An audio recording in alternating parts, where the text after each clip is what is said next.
All right, so what happens next? We have been asking that every day as we have covered what appears to be a revolution in the world's largest Arab country. What happens next? But today, seriously, anew, what happens next? Our own president tonight said an orderly transition must begin in Egypt now. He used the word now. He said that not long after the man who protesters say they want gone now said that he will go, but he won't go quite yet. He said he will not stand for re-election this fall. The engine that is driving this previously unimaginable change in the largest Arab country in the world is, of course, protest. Mass, popular, leaderless protest. Hundreds of protesters camped out in Cairo's Tahrir Square last night, Liberation Square. They rose there with the sun this morning. They were soon joined by thousands of others, men and women of all ages, for the planned March of a Million against the government of President Hosni Mubarak. Estimates of just how many ultimately turned out for that march varied widely. The Associated Press said it was 250,000 people. Al Jazeera said it was 2 million people. Protesters chanted, "Leave, leave, leave." They waved the Egyptian flag. They hanged effigies of Mr. Mubarak.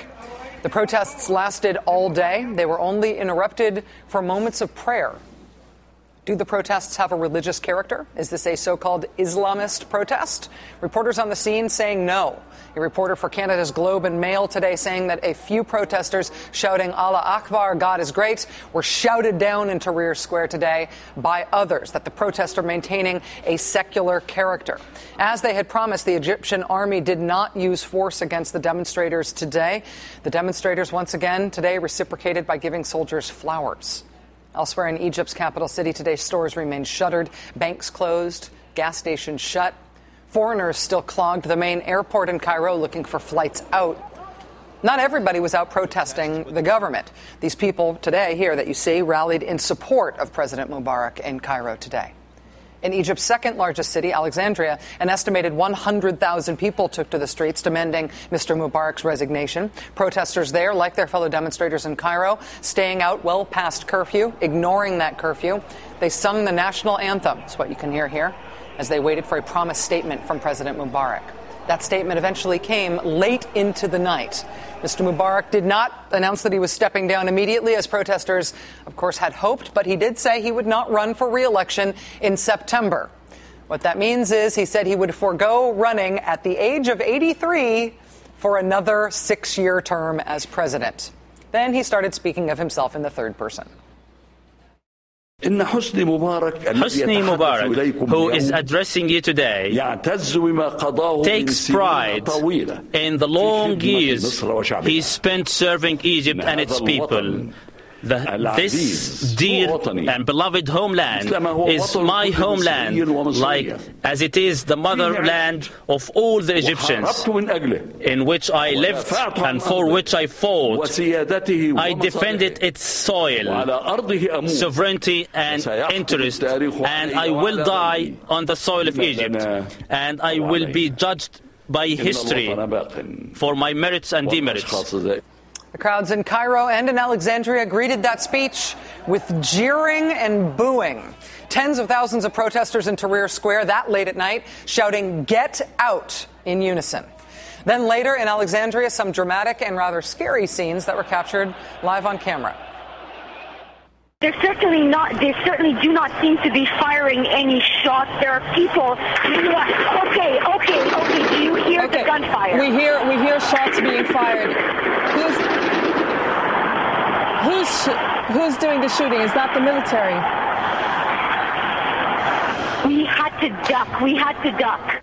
Those shots again from Alexandria, carried live on Al Jazeera tonight. It's reported that those shots were the army firing into the air, looking to separate pro-government and anti-government protesters. We'll have more on that later on in tonight's show. Back in the United States, after watching President Mubarak's speech and after speaking with him personally, reportedly for half an hour, President Obama made his first public comments about the uprising in Egypt since Friday. Mr. Obama saying he expects a transition of power in Egypt to start immediately.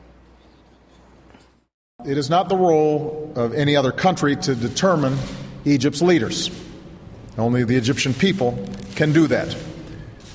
What is clear, and what I indicated tonight to President Mubarak, is my belief that an orderly transition must be meaningful, it must be peaceful, and it must begin now.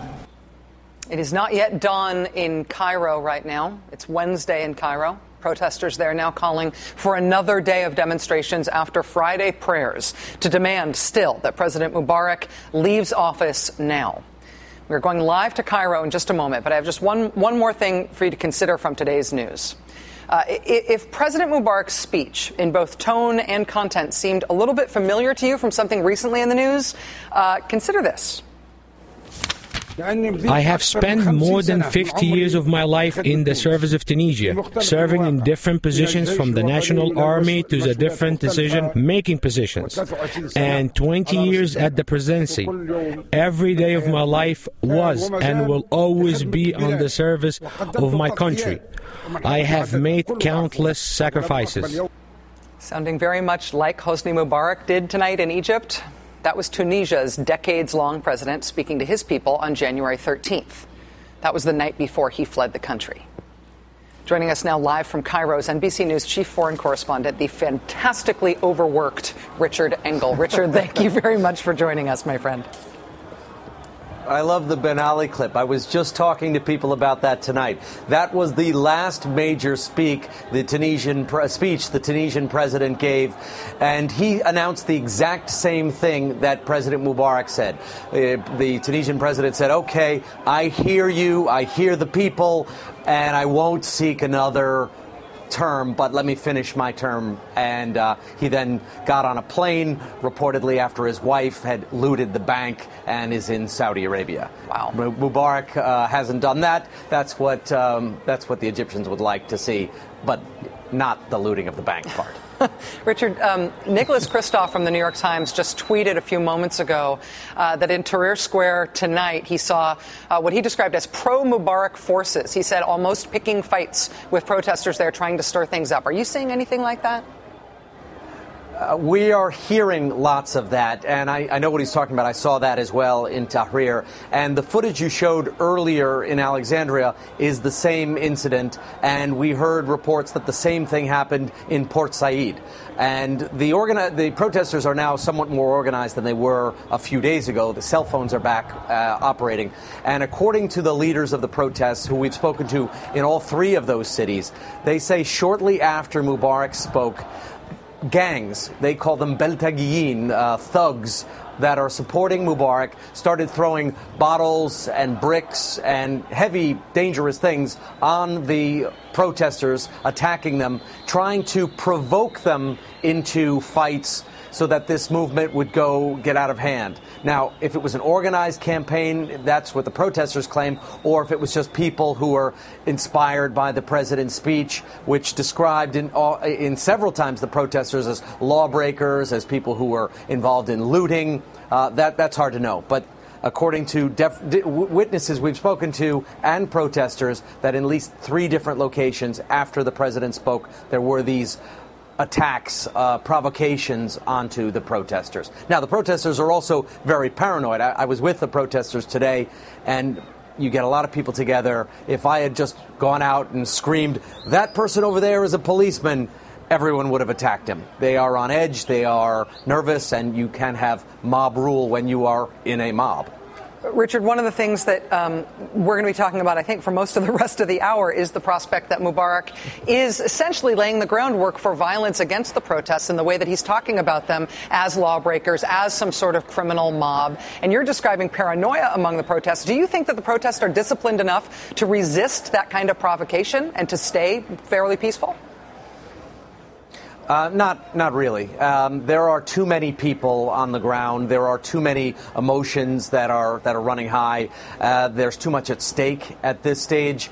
I was at the headquarters of the main protest movement, a fascinating place. It is a little tiny office, a few rooms run by 10 volunteers. The woman who runs the protests, the woman who is organizing it all on cell phones, a 36-year-old single mother. She was an English teacher at a school, well, you can't see it now, but it's dark, just across the Nile River.